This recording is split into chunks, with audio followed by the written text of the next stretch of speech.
Mazmur 107 ayat 19 dan 28 pakai kata-kata yang sama. Dikatakan apa? Maka berseru-serulah mereka kepada Tuhan dalam kesesakan mereka dan diselamatkannya mereka dari kecemasannya. Coba perhatikan di sini. Tuhan menyelamatkan mereka bukan dari masalah mereka, tetapi dari kecemasan mereka. Kok aneh? Kenapa Tuhan bukan mengeluarkan mereka atau menyelamatkan mereka dari masalah mereka, tetapi dari kecemasan mereka? Saudara, seringkali dalam hidup kita Tuhan sudah bekerja dan sedang bekerja. Masalahnya kita dibutakan dan tidak bisa melihat pekerjaan Tuhan yang sedang bekerja di balik layar oleh kecemasan dan ketakutan kita dan kekhawatiran kita. Halo, firman Tuhan bilang berdoalah senantiasa.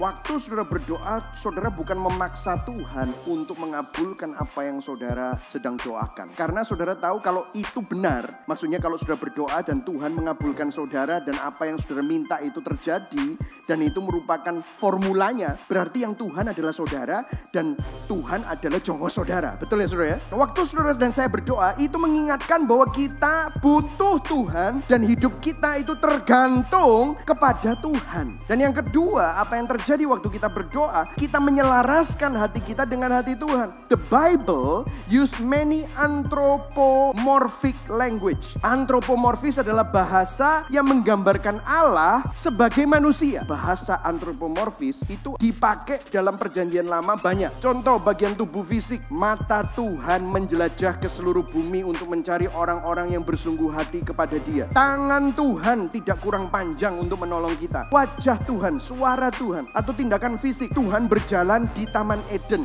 Tuhan berjalan dan melayang, dua-duanya juga kurang pas. Karena Tuhan adalah Tuhan yang ada di luar ruang dan waktu. Dia omniscient, maha, segala-galanya maha. Jadi dia ada di mana-mana dan dia bisa mengetahui apa yang ada di pikiran kita. Tindakan emosi, Tuhan menyesal. Bagaimana Tuhan bisa menyesal? Tuhan tidak menyesal karena dia adalah Tuhan yang maha tahu. Kalau Tuhan melakukan sesuatu, dia sudah tahu apa yang akan terjadi pada waktu dia melakukannya. Allah cemburu, Allah marah. Waktu Alkitab memakai ini semua, dia sedang menggambarkan Allah karena kita tidak bisa mengerti siapa Allah itu kalau tidak memakai bahasa manusia. Allah mendengar, Allah melihat, Allah memperhatikan, itu menunjukkan apa? Hadiratnya dan penyertaannya sempurna dalam hidup kita semua. Yang setuju katakan amin. Waktu Allah melihat hidup saudara, dia melihat rencananya yang besar. Kalau ada di dalam hidup saudara yang perlu dibongkar, akan dibongkar sesuai dengan urutannya karena dia adalah Sang Pencipta.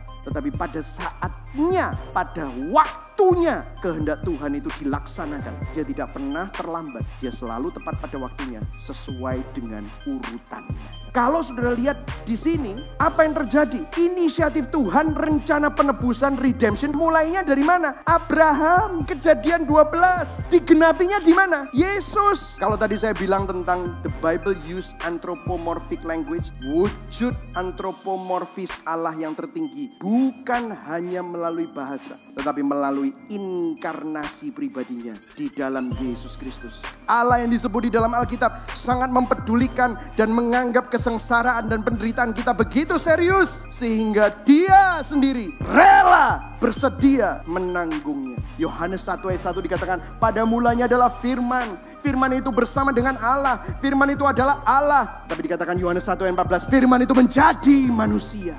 Tuhan gak cuma hanya kasih bahasa, Dia jadi manusia. Sempurna hidupnya, tetapi mati seperti orang yang berdosa. Supaya kita yang gak sempurna ini menerima kesempurnaan Tuhan. Wujud anthropomorphis Allah yang tertinggi adalah Yesus Kristus.